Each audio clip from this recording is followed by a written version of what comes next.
Hello everyone and welcome to my YouTube channel mind mapping GK. So guys, आज के video में हम general science के most important question पढ़ेंगे। जो भी क्वेश्चंस हम इस वीडियो में डिस्कस करेंगे वो प्रीवियस एग्जाम्स में पूछे गए क्वेश्चंस हैं। वीडियो को शुरू करने से पहले मैं आपको एक बात बता दूं, जनरल साइंस जीके को हम 5 वीडियोस के अंदर कंप्लीट करने वाले हैं। ये पार्ट 1 वीडियो है जनरल साइंस का। हम डेली बेसिस पर वीडियो अपलोड करेंगे और हर वीडियो में 20 क्वेश्चन होंगे और साथ में उन क्वेश्चन का रिवीजन भी। तो चलिए स्टार्ट करते हैं। सो क्वेश्चन नंबर 1 है हमारे पास, which device is used to measure very low temperature of objects. वो कौन सा डिवाइस होता है जिसकी मदद से हम वेरी लो टेम्परेचर को मेजर करते हैं। तो सही आंसर है इसका क्रायोमीटर, ऑप्शन ए। क्रायोमीटर एक ऐसा डिवाइस होता है जिसकी मदद से हम वेरी लो टेम्परेचर को मेजर करते हैं। नेक्स्ट क्वेश्चन है हमारे पास, which device is used to measure very high temperature of objects. तो अगर आपको एग्जाम में पूछा जाए कि वेरी हाई टेम्परेचर हम किस डिवाइस से मेजर करते हैं, तो राइट आंसर है इसका पायरोमीटर। नेक्स्ट क्वेश्चन है हमारे पास, what is the source of energy in sun and stars. Sun और स्टार में जो एनर्जी प्रोड्यूस होता है वो कैसे होता है। तो राइट आंसर है इसका option C, both A and B. आपने ज़्यादातर जो आंसर पढ़ा होगा वो न्यूक्लियर फ्यूजन पढ़ा होगा। जो ये न्यूक्लियर फ्यूजन का प्रोसेस होता है उसमें हाइड्रोजन जो होता है वो हीलियम में कन्वर्ट होता है। तो ये क्वेश्चन थोड़ा सा घुमा के पूछा गया है। एक्चुअल में जो conversion of hydrogen into helium होता है उसी प्रोसेस को न्यूक्लियर फ्यूजन कहा जाता है।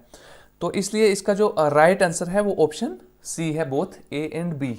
सो next question, what is the hearing range of human ear. Most important question है, बहुत बार एग्जाम में पूछा गया है कि जो ह्यूमन एयर की हेयरिंग रेंज है वो कितनी है।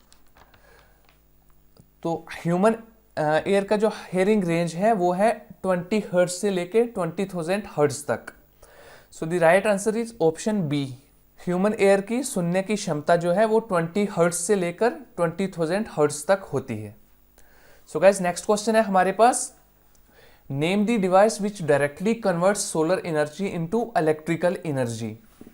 वो कौन सा डिवाइस होता है जो सोलर एनर्जी को इलेक्ट्रिकल एनर्जी में कन्वर्ट करता है। तो सही आंसर है इसका option A, photovoltaic cell. Photovoltaic cell जो है वो सोलर एनर्जी को कन्वर्ट करता है इलेक्ट्रिकल एनर्जी में, और फोटोवोल्टिक सेल को हम सोलर सेल भी बोलते हैं। सो नेक्स्ट क्वेश्चन है हमारे पास, what is the acceleration due to gravity at the centre of the earth. Most important question है और बहुत बार एग्जाम में रिपीट हो चुका है क्वेश्चन है। So acceleration due to gravity, जो सेंटर ऑफ द अर्थ होता है वो 0 होता है, और जो एक्सेलरेशन ड्यू टू ग्रेविटी होता है इसको हम स्मॉल जी से डिनोट करते हैं, और इसका जो फार्मूला होता है वो है G is equal to m1m2 upon r square. ये आपने याद रखना है। और यहाँ पर जो कैपिटल G है इसे हम बोलते हैं ग्रेविटेशनल कंस्टेंट। ये भी आपने एग्जाम याद रखना है, एग्जाम में पूछा जा सकता है। ये तीनों जो क्वेश्चन है ये मोस्ट इंपॉर्टेंट क्वेश्चन है। सो गाइज, नेक्स्ट क्वेश्चन है हमारे पास, how many bones are present in human ear. So right answer है इसका ऑप्शन ए, 6 बोन्स। जो ह्यूमन एयर होता है इसमें एक एयर में 3 बोन्स होते हैं और दूसरे एयर में भी 3 बोन्स होते हैं, तो टोटल 6 बोन्स होते हैं। तो एग्जाम में इन 3 बोन्स के नाम भी पूछे जा सकते हैं, तो आपको इनके नाम को का भी पता होना चाहिए। तो नंबर 1 पे जो आती है बोन उसका नाम है मेल्विस, दूसरे में इंसस और तीसरे में स्टेप्स। और स्टेप्स जो है ये स्मॉलेस्ट बोन है ह्यूमन बॉडी में, सबसे स्मॉलेस्ट बोन जो होती है वो स्टेप्स होती है, और ये हमारे एयर में होता है। सो गाइज, नेक्स्ट क्वेश्चन है हमारे पास, what is the SI unit of electromagnetic induction. Electromagnetic induction का एसआई यूनिट क्या है। तो राइट आंसर है इसका ऑप्शन ए, टेस्ला। और कभी कभार आपको एग्जाम में टेस्ला की जगह वेबर पर मीटर स्क्वायर भी दे सकते हैं ऑप्शन में, तो आपको ये भी याद रखना है। अगर टेस्ला होगा तो टेस्ला भी इसका है, अगर वेबर पर मीटर स्क्वायर होगा तो ये भी राइट आंसर है इसका। सो गाइज, नेक्स्ट क्वेश्चन है हमारे पास, atomic theory of matter was given by. तो राइट आंसर है इसका ऑप्शन ए, डेल्टन। डेल्टन एक साइंटिस्ट हैं जिन्होंने डेल्टन थ्योरी ऑफ मैटर को दिया था। सो गाइज, नेक्स्ट क्वेश्चन है हमारे पास, Fe has 26 protons in its nucleus. What are the number of electrons in Fe2 plus? So guys ये क्वेश्चन बहुत इंपॉर्टेंट क्वेश्चन है, काफी बार एग्जाम में रिपीट भी हो चुका है, तो आपको इसका कंसेप्ट समझना है, ठीक है। सो गाइज अगर आपको कंसेप्ट समझ में आ गया तो क्वेश्चन चाहे किसी भी तरीके का पूछा गया हो, आप उस क्वेश्चन को इजिली सॉल्व कर पाओगे। तो क्वेश्चन ये कह रहा है कि Fe हैज 26 प्रोटॉन्स। तो फ्रेंड्स यहां पर बात हो रही है Fe की। Fe जो कि आयरन का सिंबल होता है, तो Fe के पास 26 प्रोटॉन्स हैं। और आपको ये बात हमेशा याद रखनी है, कोई भी एलिमेंट उसमें जितने प्रोटॉन्स होंगे उतने ही इलेक्ट्रॉन भी होंगे। तो हमें ये पता लग गया कि इसमें 26 इलेक्ट्रॉन होंगे, तो जितने प्रोटॉन होंगे वही उसका एटॉमिक नंबर भी होगा। तो हमें ये पता लग गया कि इसका जो एटॉमिक नंबर है, जिसको हम कैपिटल Z से डिनोट करते हैं, वो भी 26 होगा। तो यहाँ क्लियर हो गया, जितने प्रोटॉन्स होंगे उतने ही इसमें इलेक्ट्रॉन भी होंगे, और जितने प्रोटॉन होंगे वही उसका एटॉमिक नंबर होगा। तो गाइज आगे क्वेश्चन में पूछा गया है what are the number of electron in Fe2 plus. यहां पूछा गया है कि Fe2 प्लस में कितने इलेक्ट्रॉन होंगे। अगर वो हमें सिंपली Fe पूछता तो आंसर होता 26, लेकिन पूछा गया है Fe2 प्लस। तो यहां पे आपने हमेशा एक बात याद रखनी है, अगर प्लस होगा तो मतलब इसमें इतनी डेफिशिएंसी है। तो आप क्या करोगे, जो 26 है उसमें आपको 2 सब्सट्रैक्ट करना होगा, मतलब 26 से आपको 2 माइनस करना है। तो कितना आ गया 24 इलेक्ट्रॉन। तो अगर यहां पर माइनस होता तो हम प्लस करते, 26 प्लस 2 तो हमारा आंसर होता है 28।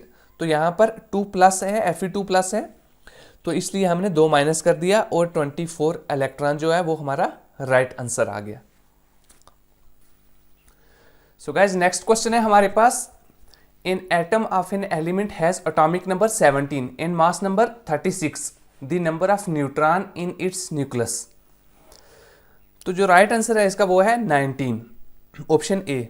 और ये मैं आपको सॉल्व करके बताता हूं, ये भी बहुत अच्छा कंसेप्ट है, एग्जाम में अक्सर पूछा गया है। यहां पर हमें एटॉमिक नंबर दे रखा है 17, एटॉमिक नंबर को हम कैपिटल Z से लिखते हैं, और ये हमारे पास 17 गिवन है। और मास नंबर गिवन है हमारे पास 36, मास नंबर को हम कैपिटल X से डिनोट करते हैं या कैपिटल X से लिखते हैं, और ये है 36। मैंने आपको बताया था जो एटॉमिक नंबर होगा उसमें उतने ही प्रोटॉन होंगे, और प्रोटॉन कितने हुए इसमें 17। और मैंने बताया था जितने प्रोटॉन होंगे उसमें इलेक्ट्रॉन भी सेम ही होंगे। तो गाइज यहाँ पर पूछा गया है कि टोटल नंबर ऑफ न्यूट्रॉन कितने हैं इसमें।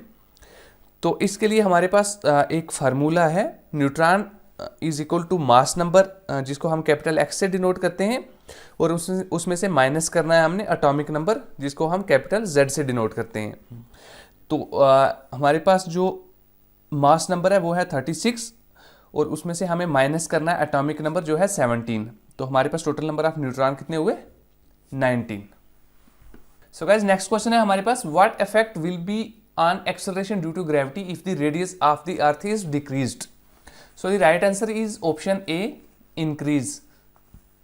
तो क्वेश्चन हमारा ये है कि जो एक्सेलरेशन ड्यू टू ग्रेविटी है वो इंक्रीज हो जाएगा अगर अर्थ का रेडियस डिक्रीज करेंगे। तो एक्सेलरेशन ड्यू टू ग्रेविटी का जो रिलेशन होता है वो है स्मॉल g।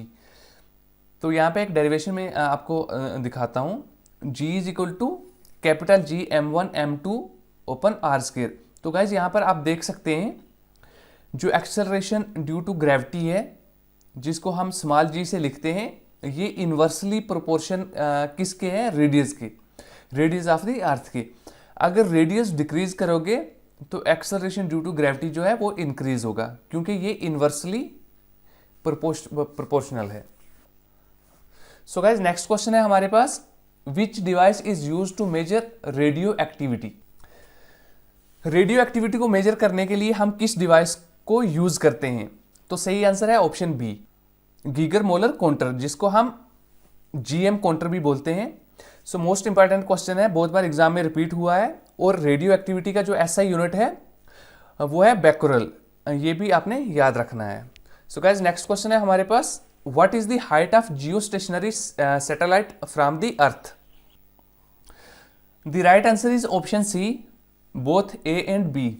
जो एग्जैक्ट हाइट है वो है 35,800 किलोमीटर, जो एग्जाम में कभी राउंड अप करके पूछ लेते हैं 36,000 kilometre.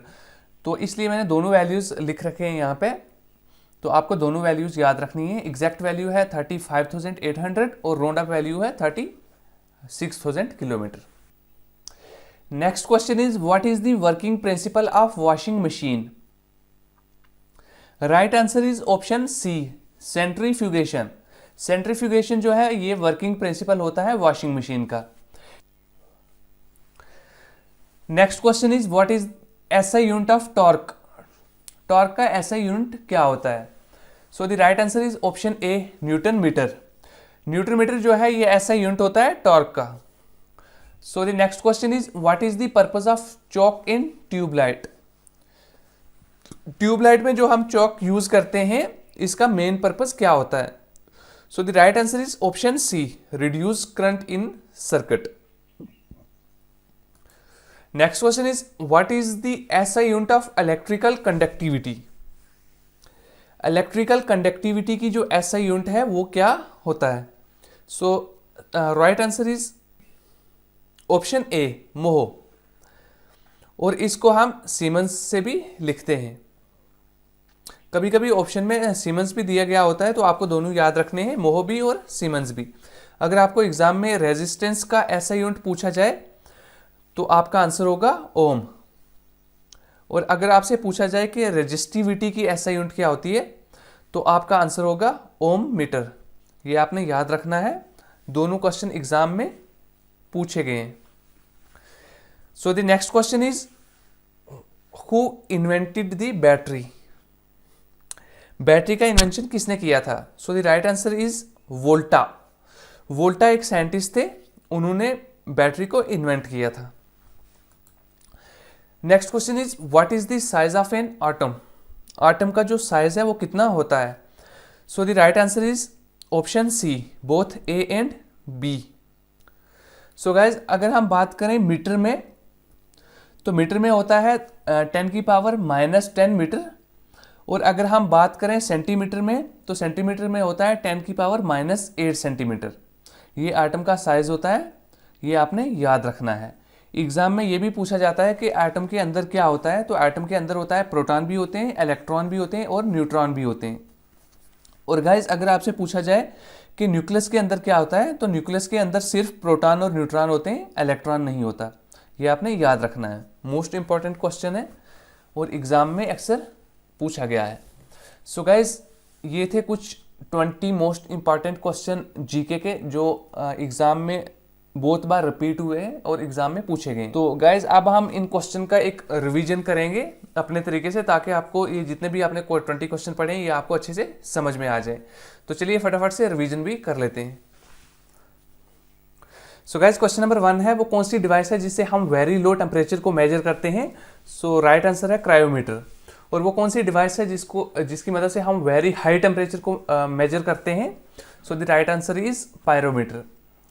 And question number 3 is what is the source of energy in sun and stars? तो मैंने आपको एक्सप्लेन करके बताया था कि हाइड्रोजन का जो कन्वर्जन होती है वो हीलियम में होती है और इस प्रोसेस को न्यूक्लियर फ्यूजन बोलते हैं। तो इसलिए इसका जो आंसर है वो बोथ ए एंड बी है। नेक्स्ट है हमारे पास हियरिंग रेंज जो होती है ह्यूमन एयर की वो कितनी होती है? तो वो होती है 20 हर्ट्ज से लेकर 20,000 हर्ट्ज तक। सो नेक्स्ट क्वेश्चन है हमारे पास वो कौन सी डिवाइस है जो डायरेक्टली कन्वर्ट करती है सोलर एनर्जी को इलेक्ट्रिकल एनर्जी में? तो उसको बोलते हैं photovoltaic cell. And next question is जो acceleration due to gravity at the centre of earth है वो कितनी होती है? तो वो 0 होती है। And the next question is how many bones present in human air? तो 6 बोन्स होती हैं, 3 बोन्स हमारे लेफ्ट एयर में और 3 बोन्स हमारे राइट एयर में, तो टोटल 6 होती हैं। So next question is what is the SI unit of electromagnetic induction? तो इसमें मैंने आपको एक्सप्लेन करके बताया कि टेस्ला भी है और वेबर पर मीटर स्क्वायर भी है। तो आपको दोनों याद रखने हैं, ऑप्शन में कोई भी हो सकता है या दोनों भी हो सकते हैं। So next question is atomic theory of matter was given by? तो ये डेल्टन ने दी थी, Dalton atomic theory of matter. So next question is, जो मैंने आपको इसका कंसेप्ट भी बहुत अच्छे से समझाया था। Fe के पास अगर 26 प्रोटॉन उसके न्यूक्लियस में है तो नंबर ऑफ इलेक्ट्रॉन कितने होंगे। तो यहाँ पे मैंने आपको बताया था, अगर यहाँ पे Fe2 प्लस है, अगर प्लस होगा तो हमें प्रोटॉन्स में से माइनस करने हैं, और अगर यहाँ पे माइनस होगा तो हमें प्लस करने हैं। तो यहाँ पे प्लस है तो हमने 2 माइनस करने हैं 26 में से, तो 24 आ गया। तो नेक्स्ट क्वेश्चन है हमारे पास, in atom of an element has atomic number 17 and mass number 36, the number of neutron in its nucleus. तो इसके लिए मैंने आपको एक फार्मूला बताया था कि जब हमें न्यूट्रॉन निकालने हो तो उसके लिए मास नंबर जो कैपिटल एक्स से हम डिनोट करते हैं, उसमें से हम माइनस करते हैं एटॉमिक नंबर को, जो हम कैपिटल जेड से डिनोट करते हैं। तो यहाँ पे हमारे पास 36 है, 36 में से जब हम 17 माइनस करेंगे तो हमारे पास 19 आंसर आएगा। सो नेक्स्ट क्वेश्चन है हमारे पास, what effect will be on acceleration due to gravity if the radius of the earth is decreased. जब हम अर्थ का रेडियस डिक्रीज करेंगे तो एक्सेलरेशन जो ड्यू टू ग्रेविटी जो है वो इंक्रीज हो जाएगी। सो नेक्स्ट क्वेश्चन है, which device is use to measure radioactivity. तो उसके लिए जो मैंने आपको बोला था GM काउंटर, जिसको हम गीगर मोलर काउंटर बोलते हैं। नेक्स्ट क्वेश्चन है हमारे पास, what is the height of geostationary satellite from the earth. तो इसके लिए मैंने 2 वैल्यू यहाँ पे लिखी हुई हैं, एक 35,800 जो एग्जैक्ट हाइट है, और राउंड अप करके भी पूछ सकते हैं पेपर में 36,000। सो नेक्स्ट क्वेश्चन है हमारे पास, what is the working principle of washing machine. तो वो सेंट्रीफ्यूगेशन है, वर्किंग प्रिंसिपल वॉशिंग मशीन का। नेक्स्ट क्वेश्चन है हमारे पास, what is the SI unit of torque. तो वो है न्यूटन मीटर। नेक्स्ट क्वेश्चन है हमारे पास, what is the purpose of choke in tubelight. तो ये चौक का जो यूज होता है ट्यूबलाइट में, वो रिड्यूस जो करंट होता है, करंट को रिड्यूस करने के लिए यूज होता है सर्किट के अंदर। सो नेक्स्ट क्वेश्चन है हमारे पास, what is the SI unit of electrical conductivity. तो इलेक्ट्रिकल कंडक्टिविटी का जो एसआई यूनिट होता है वो होता है मोहो। और यहाँ पर मैंने आपको दो चीज़ें और बताई थी कि अगर आपको पूछा जाए एग्जाम में कि रेजिस्टिविटी की एसआई यूनिट क्या होती है, तो रेजिस्टिविटी की एसआई यूनिट होती है ओम मीटर। ये आपने याद रखना है। और अगर आपसे एग्जाम में पूछा जाए कि रेजिस्टेंस का एसआई यूनिट क्या है, तो आपका आंसर होगा ओम। सो नेक्स्ट क्वेश्चन है हमारे पास, हु इन्वेंटेड द बैटरी। तो वोल्टा एक साइंटिस्ट थे जिन्होंने बैटरी का इन्वेंशन किया था। And the next question is last question, what is the size of atom. तो एटम का जो साइज होता है वो अगर हम मीटर में देखेंगे तो वो 10 की पावर -10 मीटर होता है, और अगर हम सेंटीमीटर में देखेंगे तो 10 की पावर -8 सेंटीमीटर होता है। तो गाइज ये थे 20 most important questions general science के जो प्रीवियस ईयर्स के एग्जाम में पूछे जा चुके हैं। तो जैसा कि मैंने आपको वीडियो के स्टार्ट में बोल दिया था कि हम 5 लेक्चर्स के अंदर जो भी मतलब प्रीवियस पेपर्स में जो भी क्वेश्चन जनरल साइंस के पूछे गए उनको कवर करने की कोशिश करेंगे। तो ये पार्ट 1 वीडियो था इस सीरीज़ का। तो हम अपनी अपकमिंग सीरीज़ में जितने भी बाकी वाले जनरल साइंस जीके के जो मोस्ट इंपॉर्टेंट क्वेश्चन है, जो रिपीटिशन बेस पे एग्जाम में पूछे जाते हैं, तो हम उनको एक डिस्कस करेंगे। आई होप कि आपको ये जो 20 ऑब्जेक्टिव टाइप्स MCQs थे ये आपको समझ में आ गए होंगे। तो आप इनका एक माइंड मैप बना लीजिए, तो आपको उससे ये आसानी से समझ में आ जाएंगे। तो गाइस अगर आपको